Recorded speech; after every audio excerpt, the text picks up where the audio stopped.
Au XIXe siècle, dans la Chine de l'empereur Dao Guang, la pratique de l'acupuncture est en déclin, en partie causée par l'essor de nouvelles techniques de médecine basées sur des preuves.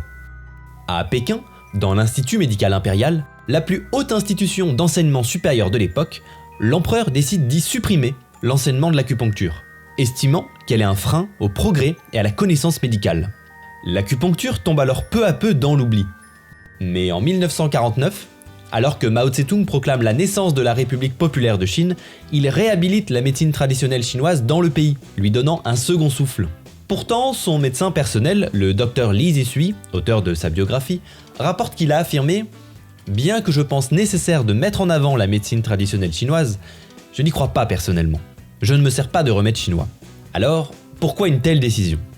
L'objectif de Mao était de renforcer le sentiment de fierté nationale, en partie à l'aide de la médecine traditionnelle chinoise. Mais il avait aussi un autre objectif, plutôt économique. Mao avait promis des soins médicaux peu coûteux et accessibles à tous. Face au manque de médecins, cette promesse ne pouvait être tenue sans s'appuyer sur le réseau de guérisseurs traditionnels. Sans réelle préoccupation concernant l'efficacité de cette méthode, son objectif premier était la satisfaction de la population. Un peu plus tard, au début des années 70, après un reportage sensationnaliste diffusé dans le New York Times, des médecins états-uniens se sont rendus en Chine afin d'assister à des opérations chirurgicales utilisant de l'acupuncture. Un cas a particulièrement stupéfait un médecin en visite, le docteur Isadore Rosenfeld. Il décrit une opération à cœur ouvert sur une patiente de 28 ans à l'université de Shanghai. À la place d'analgésiques habituels, les chirurgiens pratiquaient de l'acupuncture sur un de ses lobes d'oreille, pendant que d'autres ouvraient son sternum avec une scie circulaire. Le docteur Rosenfeld raconte que durant toute l'opération, la femme était consciente, éveillée et même souriante, pendant que le chirurgien tenait son cœur entre ses mains. Après avoir entendu parler de ses incroyables pouvoirs, de nombreux médecins aux États-Unis se sont rués sur des formations intensives d'acupuncture. Un énorme engouement commença, sans qu'une évaluation officielle de son efficacité n'ait lieu. Malgré ce succès, quelques doutes ont émergé. Le chirurgien états-unien Michael DeBakey, spécialiste des opérations cardiaques, ayant lui-même assisté à une opération à cœur ouvert sous acupuncture dans la même université, raconte un point de vue très différent. Il a noté que la patiente était somnolente avant l'opération, ayant reçu de la morphine et du phénobarbital, deux sédatifs très puissants. Sur la table d'opération, il remarque également l'injection d'analgésiques locaux au niveau du sternum. DeBakey explique alors qu'il n'y a rien d'extraordinaire là-dedans, que c'est même très proche de ce qu'il fait lui-même. La seule différence, c'est que l'anesthésie générale est remplacée par une anesthésie locale. D'autres médecins, présents pendant des opérations de ce type, ont fait les mêmes observations et les ont rapportées. Ce qui pose des questions sur l'utilité réelle de l'acupuncture dans ce cadre-là. Mais au milieu des années 70, beaucoup ont compris que ces opérations extraordinaires étaient en réalité de la propagande politique, créée de toutes pièces par le gouvernement chinois. Dans un rapport publié dans une revue de médecine, des médecins états-uniens racontent qu'après une opération utilisant de l'acupuncture, je cite, « Le patient s'est assis, a pris un verre de lait, a montré son petit livre rouge et a dit d'une voix assurée « Vive le président Mao et bienvenue aux médecins américains ». Malgré ça, depuis 50 ans, le succès de l'acupuncture en Occident n'a fait que progresser. Aujourd'hui encore, il est tout à fait possible de voir diffuser ce genre d'images. Alors, très spectaculaire, mais omettant probablement certaines informations. L'efficacité de l'anesthésie sous acupuncture est optimale.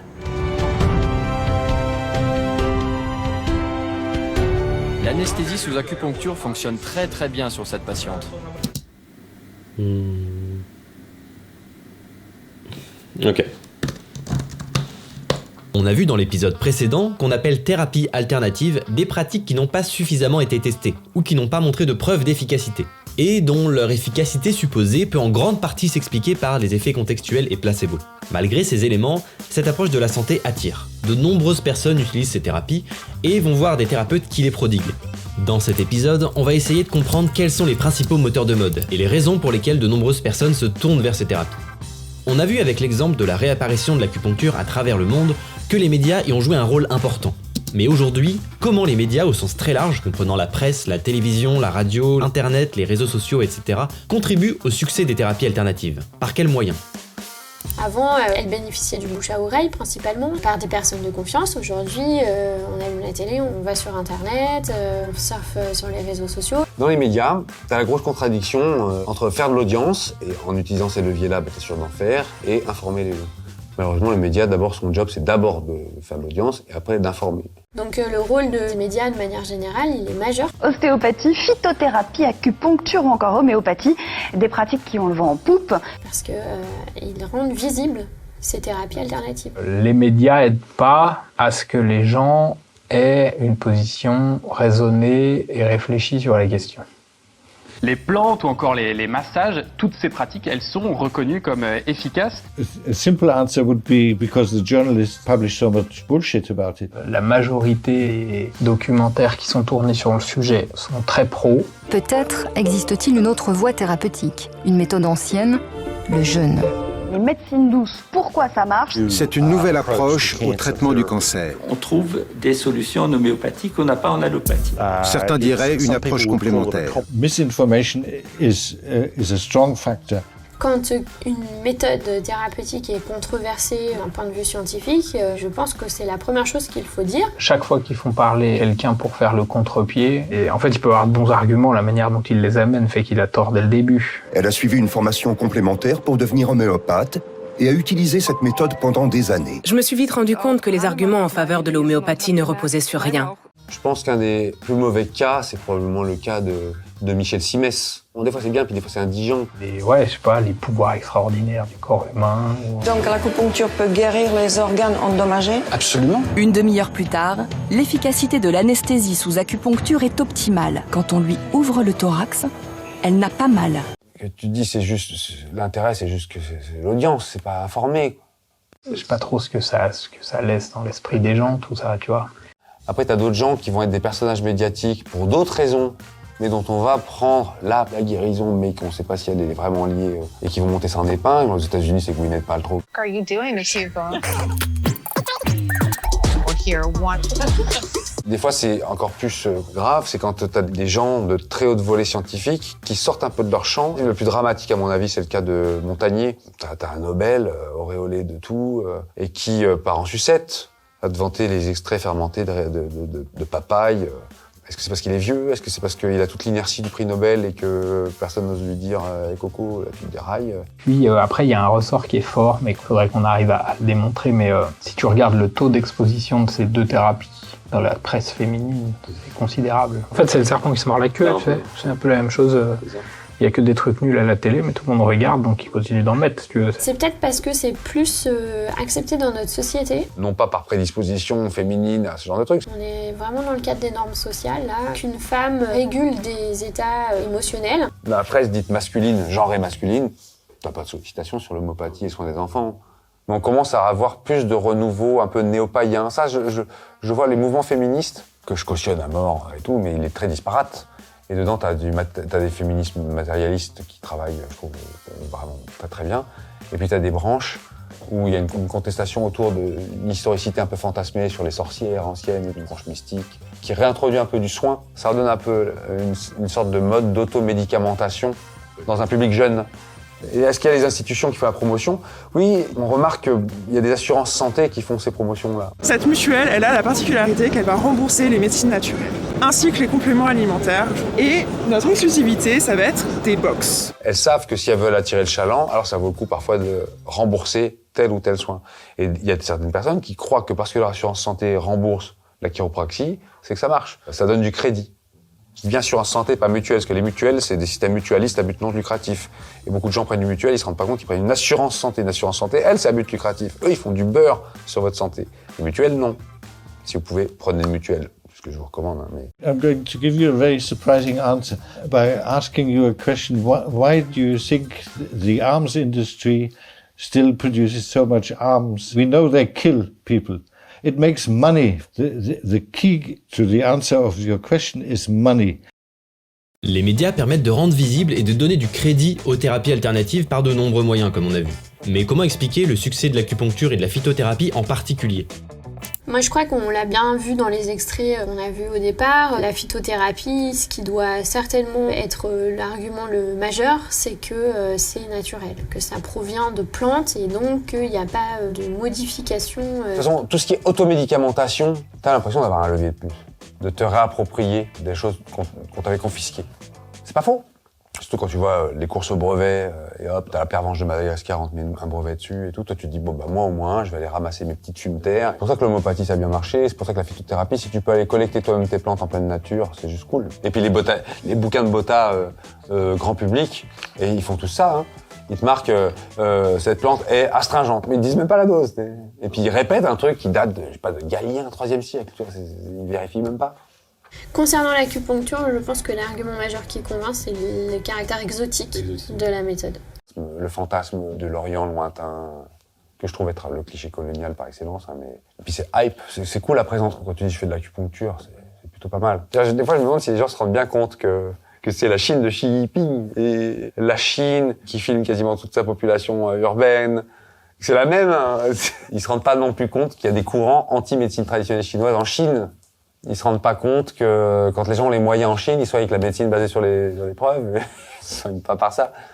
Tu vois, il y a beaucoup de gens qui rangent pas l'acupuncture et la phytothérapie dans les thérapies alternatives et complémentaires parce que c'est souvent dispensé par des professionnels de santé, qui du coup créent une proximité et un flou dans l'esprit des gens. Parce qu'en fait, l'acupuncture ne peut être faite que par un médecin ou une sage-femme en France. D'ailleurs, ce qui est étonnant, c'est qu'en allant réserver une séance d'acupuncture, j'ai pu remarquer qu'un grand nombre de thérapeutes disaient faire de l'acupuncture, mais sans être médecin. Et comme me l'a confirmé Nicolas Pinceau... Mais c'est de l'exercice illégal de la médecine. L'ordre des médecins ira jamais chasser, tu vois. Par contre, si tu en fais une plainte, ils seront obligés de la traiter. D'accord. Comme un exercice illégal de la médecine. Tant qu'il n'y a pas de problème. Par contre, s'il y en a un qui a un problème avec un patient, voilà, il ne sera pas assuré, enfin, ça va être compliqué. Ces dernières années, on peut avoir l'impression qu'on entend de plus en plus parler de ces thérapies alternatives, que ce soit l'acupuncture, la phytothérapie, mais aussi l'homéopathie, l'ostéopathie, etc., etc. Mais est-ce qu'on peut dire qu'elles sont de plus en plus utilisées par la population ? Aujourd'hui en France, on n'a pas de chiffres. D'accord. On ne sait pas quantifier le nombre de Français qui ont recours à des thérapies alternatives et complémentaires. Le problème, c'est que c'est un champ qui est très mal délimité. Les études qui ont posé cette question-là, certaines rapportent des taux de moins de 1% et d'autres, ça peut aller au-delà de 80%. Et souvent, les questions sont mal posées. En fait, la question est posée, est-ce que vous avez eu recours à une thérapie alternative ? Et en fait, cette question, elle n'a pas vraiment de sens. Et surtout, est-ce que c'est à la place de ? Est-ce que c'est en complément de ? Est-ce qu'on peut considérer que l'auto-recours, par exemple, je sais pas, une tisane à la maison, c'est pareil que le recours à un thérapeute, magnétiseur ? C'est pareil que le recours à un médecin qui, par ailleurs, propose une thérapie alternative. Donc en fait, la question, elle est tellement mal posée qu'on peut rien comparer et que du coup, on n'a pas de suivi. Il faut savoir que ces thérapies-là, souvent, les patients ne sont pas enclins à dire qu'ils ont recours à ce genre de choses, notamment auprès de leur médecin. Donc par exemple, pour savoir si les gens y vont de plus en plus, déjà, il faudrait compter quand effectivement ils y vont.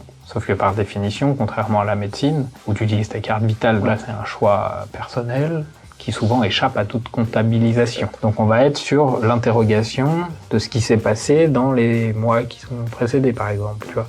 Donc on a un premier problème, c'est le biais de déclaration. Deuxième problème, c'est l'inclusion. C'est que ceux qui répondent à la question, c'est peut-être pas toute la population. Troisième problème, c'est le biais de mémorisation. C'est-à-dire que quand tu demandes aux gens si dans les 12 mois ils ont consulté un thérapeute alternatif, déjà qu'est-ce qu'ils rangent dedans, tu vois. Nous, il y en a qui nous mettent gynécologue. Donc c'est très difficile sur de la thérapie alternative. Pour savoir ça, il faudrait du coup poser la question pour chaque thérapie spécifiquement. Peut-être qu'on utilise plus de choses exotiques, parce que ma grand-mère, elle utilisait certainement pas l'acupuncture, mais par contre, le chaman du coin ou le coupeur de feu du coin, elle y avait recours. Quand on regarde les prévalences sur la question générale, il y en a beaucoup, on a l'impression que ça augmente, mais je ne saurais même pas dire si c'est pas un effet purement statistique. Le message à passer, c'est que c'est très difficile de le quantifier et qu'aujourd'hui, on ne sait pas. En tout cas, il y en a pas mal. Voilà. Nous, on a fait une grosse étude quand même sur 10 000 personnes en France, où on demande s'ils ont eu recours à un thérapeute alternatif. Donc on a été précis sur ce point-là. On est à 52% de la population quand même. Dans l'échantillon de plus de 10 000 personnes interrogées pour la thèse d'Albin Guillot, les thérapeutes alternatifs sont consultés par un peu plus de 50% de la population, avec une surreprésentation des ostéopathes. L'image du charlatan, du vendeur de produits miracles, peut être associée à celle du thérapeute alternatif. Mais est-ce que ça se vérifie ? Est-ce que la majorité des thérapeutes alternatifs seraient des charlatans qui proposent à des malades des remèdes illusoires ou insuffisamment éprouvés en les présentant comme salutaires ou sans danger, en toute connaissance de cause et dans l'idée de tromper ses clients ? To generalize is very difficult, but I can see two different camps. One camp are the true believers. They're so convinced and they have no notion that they are actually misleading you. They feel like saving mankind because they are so powerfully convinced that their treatment will cure everything or something or whatever. So these are the evangelistic believers. And the other ones are the snake oil salesmen. They are out to make money. They don't believe in it at all. They lie to you, they mislead you, and they say, this is natural, and this is wonderful, and this is safe, and this is effective, but they know it's not true. And they don't want to test it ever, because they're afraid of the results.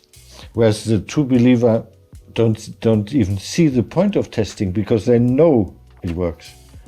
There are two worlds there, but it's a spectrum, and the majority is somewhere in the middle. In my personal encounters as a researcher in this field, I met more true believers than snake oil salesmen. Malgré le peu de chiffres qu'on a sur le recours aux thérapies alternatives, est-ce qu'un profil type se dégage concernant les consommateurs ? Quel est le profil des personnes qui ont recours à ce type de thérapie ou de médecine ? En fait, le recours, il n'est pas différent de ceux qui ont recours aussi à la médecine conventionnelle. Et donc on pourrait pratiquement traduire ça par des gens qui ont un peu comme priorité de prendre soin d'eux.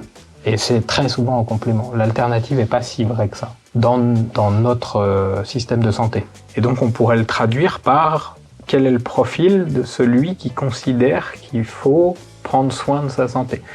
Et donc une femme plus qu'un homme, rien sur les déterminants socio-éco, et plutôt quelqu'un avec des pathologies douloureuses chroniques. Et je sors de ça les patients et les patientes, surtout cancéreuses. Voilà. Cancer du sein, c'est 92% dans les dernières, la population la plus sensible.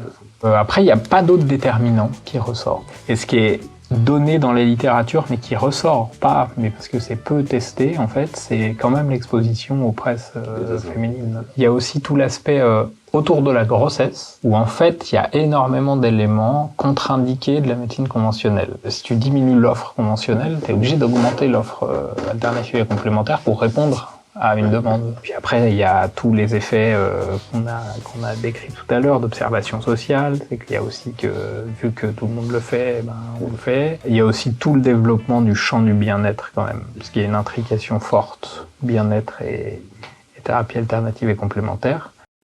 Des études ont pu dégager un certain type de population qui a plus recours aux thérapies alternatives.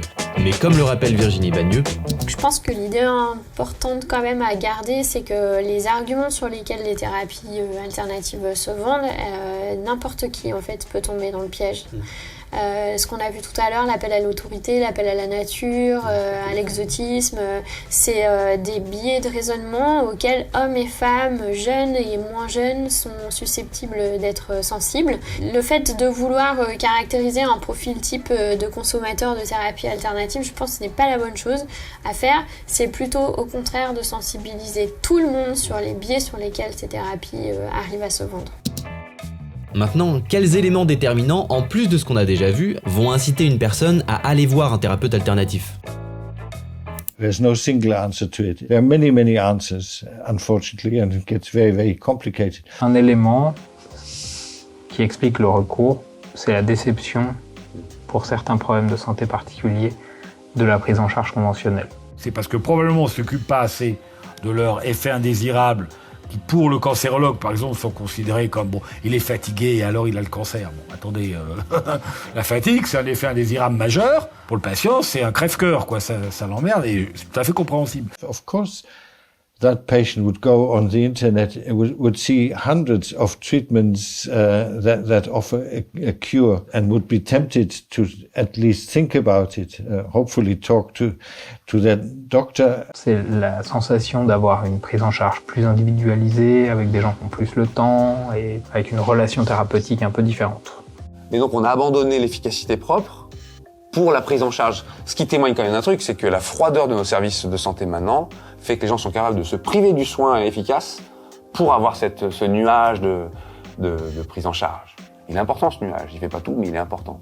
Le fait du coup d'avoir de l'écoute de la part du thérapeute alternatif va aider en fait à réguler ses états émotionnels. La gestion des émotions négatives comme l'anxiété, la peur, le patient a du coup beaucoup plus d'attention sur quoi faire en termes de plan d'action, en termes de stratégie thérapeutique pour résoudre son problème de santé. C'est moins contraignant, on peut arrêter le traitement quand on veut, il n'y a pas d'effet secondaire, mais il n'y a pas d'effet primaire non plus, donc c'est l'argument qu'il ne faut pas oublier.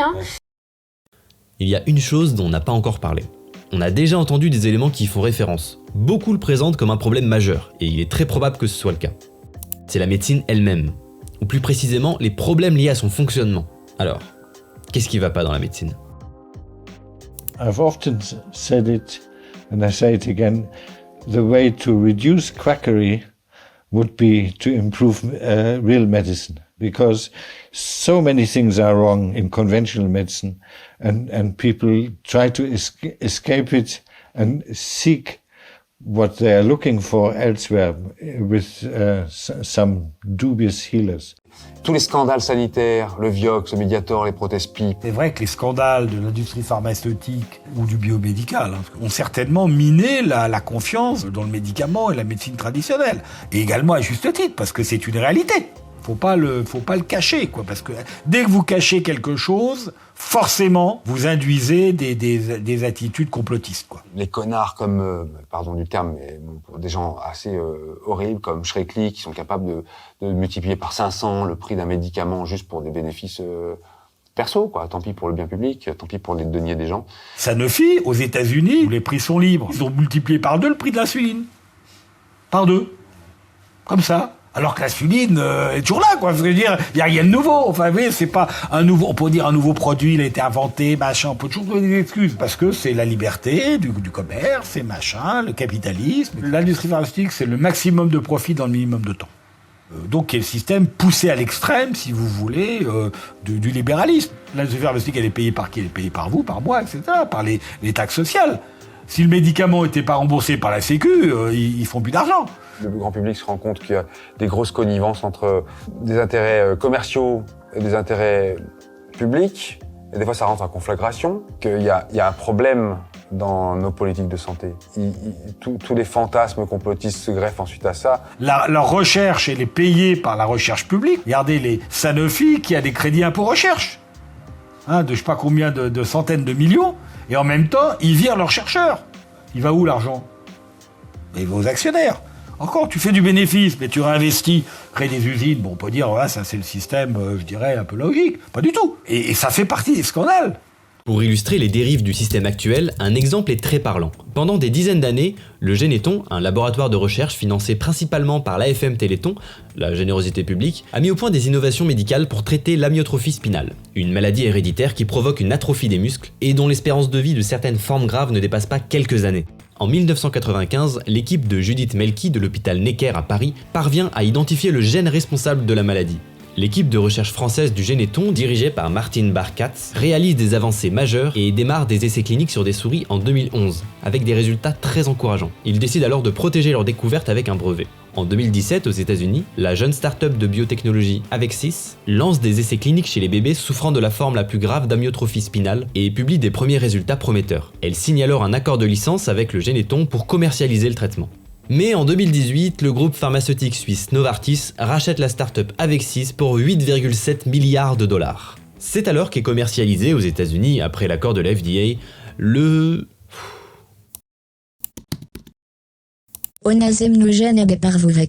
ou le Zolgensma, son nom commercial.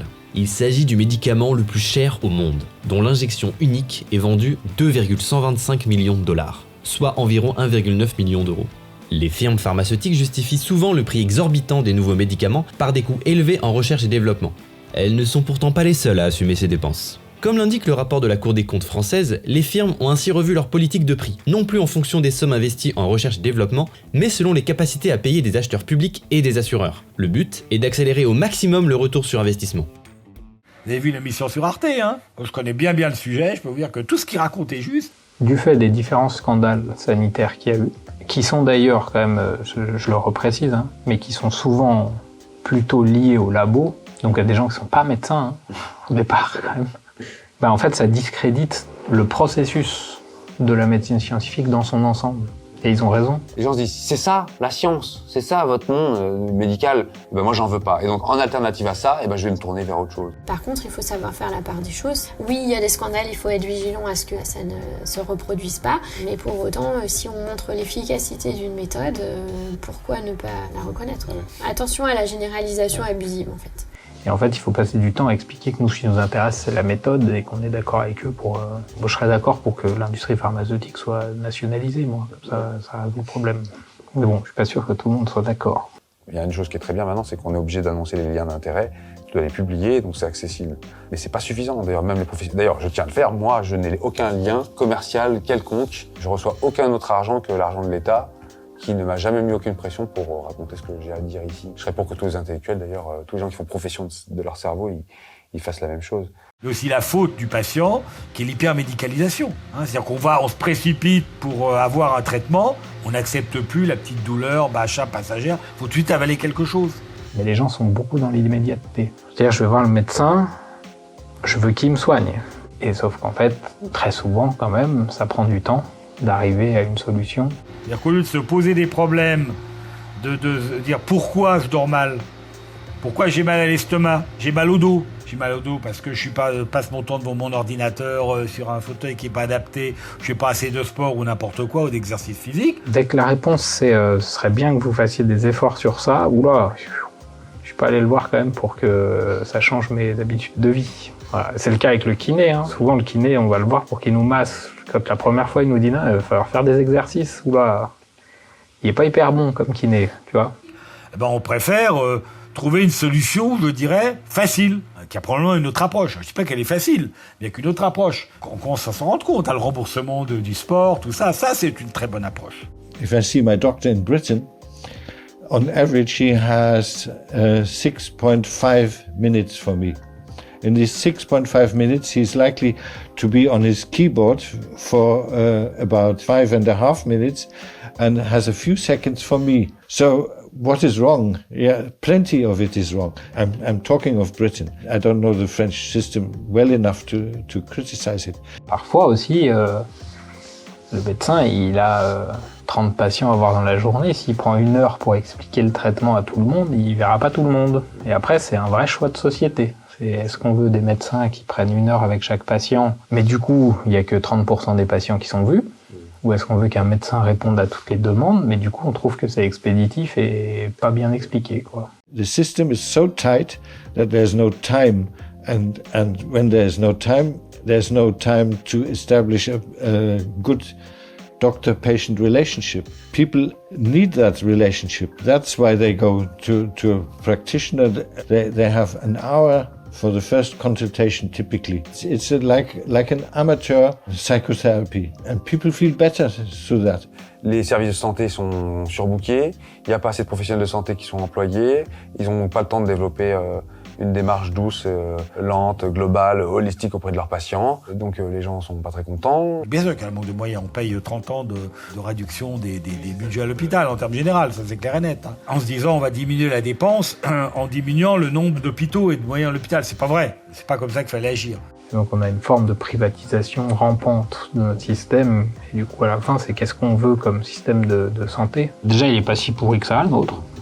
Donc il faut quand même s'en souvenir. Il y a pire. En fait, si tu demandes aux gens s'ils sont d'accord pour privatiser le système de santé, tout le monde crie non. Mais ils voient pas que tout ce qui est pris comme mesure conduit progressivement à ça, en fait. On a d'autant plus d'accroissement des thérapies alternatives et complémentaires qu'on a de désengagement de la médecine conventionnelle comme un bien public. Il y a des choses dont la médecine est elle-même responsable, mais c'est souvent les politiques qui l'ont contraint à devenir comme ça. Et donc je pense que la médecine en général, elle est devenue très technique, notamment à l'hôpital, et qui sont aussi des raisons de formation. La forme de sélection pour arriver à ce genre de profession qui fait que je suis pas sûr que jusqu'à présent on triait les gens sur leur capacité à être empathique dans l'écoute. Enfin, c'est bac S, option maths, mention très bien, mais voilà. Mais c'est pareil, c'était une décision collective que de faire des hyper techniciens. Donc la médecine c'est un peu déshumanisé, ça c'est vrai, ce qui évidemment laissé une avenue à tous ces mecs, médecine alternative et compagnie, parce qu'on n'a pas pris en compte son d'effets indésirables des médicaments ou de bien-être qui sont fondamentaux. La défiance, elle est aussi au fait qu'elle est entretenue par un certain nombre de personnes qui, justement, comme ils veulent fourguer leur médecine alternative, leur approche alternative, etc., jouent sur cet aspect-là. Donc c'est en train de s'assainir, mais donc la médecine est critiquée parce qu'on la croit froide, on la croit insincère et mafieuse. Et c'est pas très juste. Elle est froide par manque de moyens, et elle est pas insincère, elle essaye d'être sincère. Mais il y a des gros intérêts quand tu vois que, je sais pas, le service rendu pour la présence d'un hôpital dans telle ou telle région, et ben il y a pas que le bien-être des gens, il y a aussi l'emploi dans la région. Tous les petits hôpitaux locaux qu'on est en train de fermer, c'est un non-sens. C'est à l'inverse de tout ce qu'on sait. Je rêve d'institutions saines et humaines. While we are condemning alternative medicine, we should be learning from it, because there's a lesson here. If people wander off to do with practitioners and have a good reason to do that, we should offer them what they're looking there. And that, for instance, could be the empathy and the compassion and the time that we have already talked about. In other words, we need to rethink our system of healthcare. Face au succès des thérapies alternatives, qui peuvent répondre à des besoins légitimes de la population, de nombreux médecins les dénoncent comme étant basés sur des croyances promettant une guérison miraculeuse et sans risque, allant à l'encontre du code de déontologie des professionnels de santé, interdisant le charlatanisme, la tromperie et la promotion de pratiques dont la science n'a jamais pu prouver l'utilité, voire présentant une certaine dangerosité. On entend même parler de dérives sectaires et de morts liées à l'utilisation de ces thérapies. Alors justement, quels sont les risques et les dérives liées à ces thérapies alternatives ?